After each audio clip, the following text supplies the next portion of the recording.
शासन के नए उदाहरण घड़े हैं।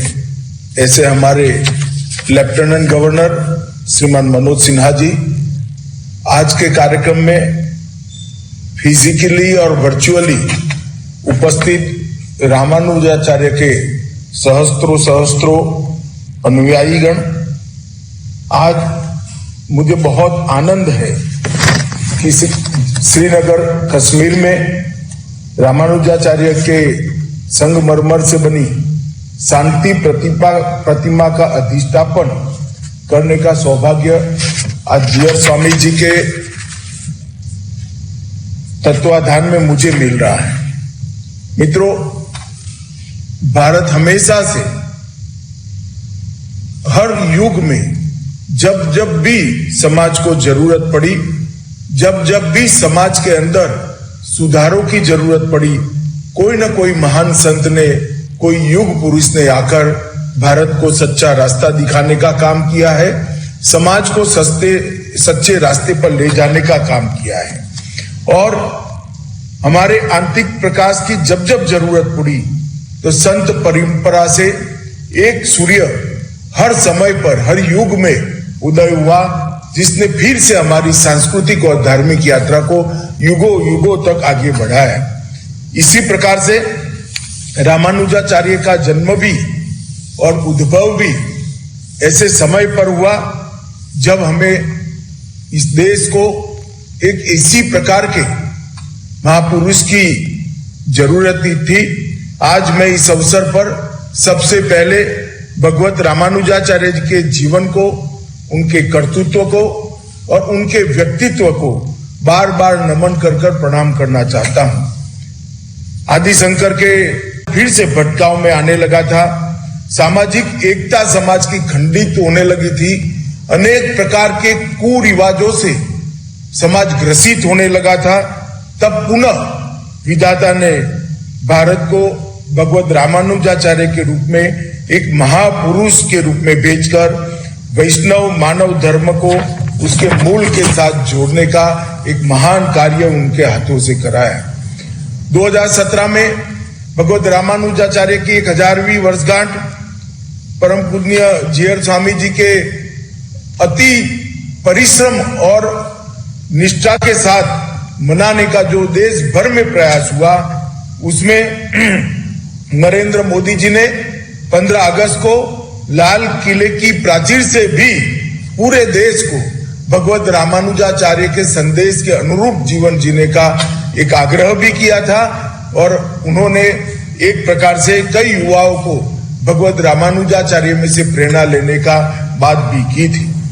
और उसी वक्त जो संकल्प हुआ था, तो यदुगिरी यतिराज मठ के 41वें पीठाधीश यतिराज जीयर स्वामी जी द्वारा एक बहुत विराट स्मारक भाग्यनगर हैदराबाद में भगवत रामानुजाचार्य का बनाया है, जो न केवल रामानुजाचार्य के जीवन कवन को, उनके संदेश को, उनके वैष्णव परंपरा की सभी धार्मिक बातों को युगों युगों तक आगे ले जाएगा, परंतु दक्षिण भारत में सनातन धर्म का एक ऐसा स्थान बना है जिसने पूरे दक्षिण भारत की धार्मिक चेतना को संबल देने का, एक नई जिंदगी देने का काम किया है। मुझे भी स्टैच्यू ऑफ इक्वलिटी की प्रतिमा के कार्यक्रम में उपस्थित रहने का मौका मिला था, सौभाग्य मिला था। एक प्रकार से रामानुजाचार्य का जीवन और कर्मस्थल ज्यादातर दक्षिण भारत में था, परंतु उनकी शिक्षा और उनके प्रेम का प्रसार आज पूरे देश भर में दिखाई पड़ता है। मैं बाद में बताऊंगा, देश भर में अनेक मत, अनेक संप्रदाय रामानुजाचार्य के मूल संदेश में से और उनके शिष्य रामानंद के संदेश में से आगे बढ़े हैं। और आज इसी का परिणाम है कि ठेठ उत्तर में भारत माता के मुकुटमणि कश्मीर के अंदर इतनी विशाल उनकी शांति प्रतिमा का प्रस्थापन जीयर स्वामी के द्वारा किया गया है। ये न केवल कश्मीर, पूरे भारत के अंदर शांति का एक संदेश देगा। ये 4 फुट ऊंची शुद्ध सफेद आरस पहाड़ की मकराना संगमरमर की ये मूर्ति जो बैठे हुए हाथ जोड़े हुए रामानुजाचार्य की भक्ति मुद्रा में बनाई गई है। लगभग 600 किलो का इसका वजन है और ग्रेनाइट से बने 3.5 फुट ऊंचे पादपीठ पर उसको रखा गया है। यदुगिरी यतिराज मठ के सूर्यार मंदिर में उसके उत्थान और जीर्णोद्धार का काम स्वामी जी ने करा है। इसमें एक चतुर्भुज छत्र का निर्माण, चतुर्भुजीय फर्श, फाइबर ग्लास सीट के साथ मंदिर की 4 दीवारी, संपूर्ण मंदिर परिसर को स्वच्छ और सुंदर बनाने का अभियान और दोबारा उसका रंग रोगान कर यात्रियों के लिए एक अद्भुत प्रेरणा स्थान बने। इस प्रकार से मंदिर का जीर्णोद्धार मैं स्वामी जी को कहना चाहता हूं कि कश्मीर के अंदर आपके द्वारा लिया गया इनिशिएटिव पूरे देश के लिए प्रेरणा का स्थान बनने वाला है। यदुगिरी का यतिराज मठ कर्नाटक के मांड्या जिले में मेलकोट का एकमात्र मूल मठ है जो रामानुजाचार्य के समय से आज मौजूद है। मित्रों, आज एक बात मैं आपको बताना चाहूंगा। गुजरात में भूकंप आया तब जीयर स्वामी जी उन संतों में से सबसे पहले थे जो वहां पहुंचकर गांव के पुनर्निर्माण का काम करे थे।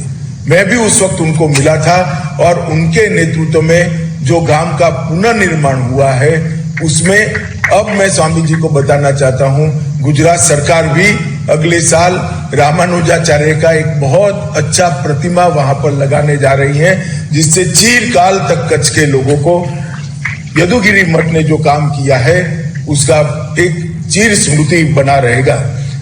रामानुजाचार्य ने मठ की स्थापना उन आदेशों के साथ की जो उन्हें अपने गुरुओं से यमुनाचार्य जी से प्राप्त हुआ था। आज यतिराज मठ के 41वें मठाधीश ने रामानुजाचार्य के जीवन के संदेश को फिर से एक बार पुनर्जीवित करने का काम किया है। मित्रों, मुझे लंबी बात नहीं करनी है। रामानुजाचार्य के जीवन में अल्प समय में बताना बहुत दिक्कत है, मगर मैं भी वैष्णव हूँ, वल्लभ संप्रदाय से जुड़ा हुआ, पुष्टि मार्ग से जुड़ा हुआ हूँ और पुष्टि मार्ग का उद्भव भी रामानुजाचार्य के संदेश से ही हुआ है। तमिलनाडु में विक्रम संवत 1074 में जब रामानुजाचार्य का उद्भव हुआ, केशवाचार्य और माता कांति मणि के विलक्षण बालक ने किशोर अवस्था में ही सभी शास्त्रों का गहन अध्ययन किया। 23 वर्ष की आयु में गृहस्थ आश्रम त्याग कर श्रीरंगम के यतिराज सन्यासी ने उनको सन्यास की दीक्षा दी और अपने काल के अत्यंत विद्वान, साहसी, क्रांतिकारी तथा सामाजिक दृष्टि से अनेक बदलाव लाने वाले उदार धार्मिक पथ प्रदर्शक श्री रामानुजाचार्य बने। उनके जीवन की अनेक घटनाएं ऐसी है जो युगों युगों तक हमें प्रेरणा दे सकती है। उन्होंने वैष्णव मत की पुनः प्रतिष्ठा करने का एक महान कार्य किया। रामानुजाचार्य जी का जीवन पूरे देश के अंदर विचरण करते रहे। 120 साल का पूर्ण जीवन उन्होंने धर्म, भक्ति और राष्ट्र को समर्पित किया। कश्मीर के साथ भी उनका गहरा रिश्ता रहा। उनकी प्रसिद्ध कृति श्री भाष्य जो वेदांत और ब्रह्म सूत्र पर की एकदम सरल मीमांसा है, इस कृति की रचना के लिए उन्होंने बोधियान वृत्ति का उल्लेख, जो ब्रह्म सूत्रों की सबसे आधिकारिक व्याख्या करने के लिए प्रतिष्ठित था। यह कृति उस समय केवल कश्मीर के शाही पुस्तकालय में ही उपलब्ध थी। इसलिए श्री रामानुजाचार्य ने कुछ अन्य शिष्यों के साथ दक्षिण से कश्मीर की दुर्गम यात्रा की, राजा से भेंट की। राजा ने भी अपनी लाइब्रेरी को भगवत रामानुजाचार्य के लिए खोला और विश्व को ये महान श्री भाष्य की भेंट मिली। मुझे बताया कि देवी सरस्वती ने श्री भाष्यकार की उपाधि से स्वयं रामानुजाचार्य को अलंकृत करने का काम किया था और उनको शारदा पीठ में सरस्वती देवी के साक्षात्कार होने की भी बात कहते हैं। विशिष्टाद्वैत संप्रदाय के माध्यम से रामानुजाचार्य ने समावेशी समाज, दर्शन और धर्म तीनों को पुनः व्याख्या किया। मनसा वाचा कर्मणा इस सूत्र को ही अपनाते हुए अपने जीवन को उन्होंने लोगों के सामने रखा। आज वही रामानुजाचार्य का एक विराट प्रतिमा बहुत अच्छे पवित्र स्थान पर विराजमान हुआ है, इसका मुझे आनंद है। मित्रों, रामानुजाचार्य के संदेश से देश भर के कई अनेक संप्रदाय उद्भव हुए। महाराष्ट्र में वारकरी संप्रदाय, राजस्थान और गुजरात में वल्लभ संप्रदाय, भारत और बंगाल में चैतन्य संप्रदाय, असम में शंकरदेव का संप्रदाय, कबीर महाराज का संप्रदाय, गुजरात में स्वामीनारायण संप्रदाय, ये सब का उद्भव रामानुजाचार्य के वचनों से प्रभावित होकर हुआ। हमारे यहाँ बहुत भक्त प्रसिद्ध कवि नरसिंह मेहता जी ने वैष्णव जन तो तेने रे कहिए जे पीर पराई जाने रे, ये रचना भी रामानुजाचार्य के संदेश से ही की है। और कबीर जैसे व्यक्ति ने रामानुजाचार्य और इस वैष्णव परंपरा के गुणगान गाते हुए कहा, श्री नारायण मूल हमारे रामानुज की साथ, रंगकार में रमता जोगी गुरु रामानंद ने बात। कबीर ने भी इस बात को स्वीकार किया है कि मेरे जीवन में मैं जो कुछ भी कर पाया हूं वो रामानुजाचार्य की ही देन है। मैं आज यदुगिरी के यतिराज को सूर्य मंदिर के पुनरुद्धार और उत्थापन के लिए कार्य को देखकर मन को बड़ी शांति हो रही है। और वहां ये शांति प्रतिमा का उद्भव, प्रस्थान, उनका प्रतिष्ठित होना, ये पूरे देश और विशेषकर जम्मू कश्मीर के लिए एक बहुत शुभ लक्षण है, ऐसा मैं मानता हूं। आज हमारे एलजी जम्मू कश्मीर श्री मनोज सिन्हा जी के नेतृत्व में जम्मू कश्मीर शांति और प्रगति के रास्ते पर निकल पड़ा है।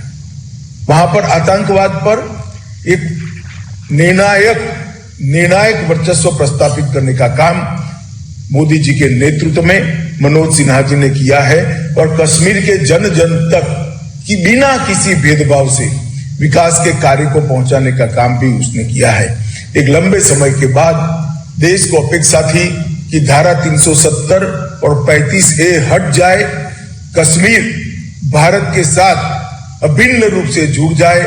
वो अपेक्षा को हमारे देश के प्रधानमंत्री श्री नरेंद्र मोदी जी ने पूरा किया है। और 5 अगस्त 2019 से कश्मीर के लिए एक नए युग का स्थापन हुआ है। उसी वक्त ये शांति प्रतिमा की प्रस्तावना मुझे लगता है सभी धर्म के मानने वाले कश्मीरियों के लिए रामानुजाचार्य का आशीर्वाद लेकर आएगी, उनका संदेश लेकर आएगी और कश्मीर को उत्थान के रास्ते पर, प्रगति के रास्ते पर और दृढ़ शांति के रास्ते पर आगे ले जाएगी, ऐसा मेरा विश्वास है। फिर से मैं परम पूज्य जीयर स्वामी जी के श्री चरणों में प्रणाम कर मेरी बात को समाप्त करता हूं। वंदे मातरम।